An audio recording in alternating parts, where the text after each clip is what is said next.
Magandang araw sa inyong lahat. Ako nga pala si Melissa R. Cañedo at ngayon ay tuturuan ko kayo kung paano magluto ng Bicol Express.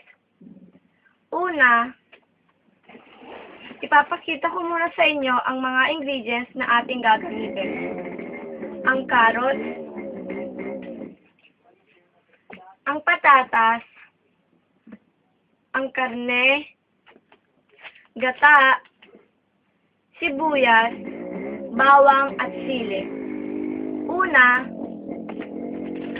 ang gata ay ating ilalagay sa tubig at siyang magiging sabaw ng ating lulutuin. At ngayon ay nahiwa na ang mga patatas, carrots, sibuyas, sili, bawang, at ang karne. At ngayon ay magsisimula na tayo na magluto para matapos ang ating gagawing Bicol Express. At ngayon ay ilalagay na natin ang karne.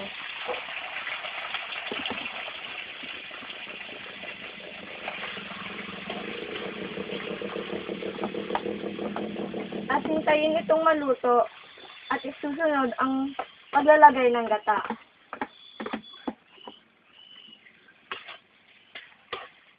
Haluin ito nang sa ganon ay masama ang mga sibuyas at bawang sa ating lulutuin. Ngayon ay susunod naman na natin ang patatas, carrots,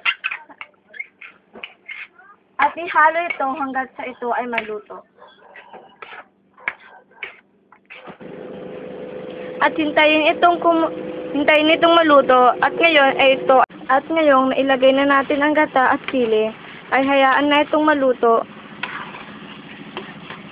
At ngayon ay liligpitan natin ang mga platong ating nagamit.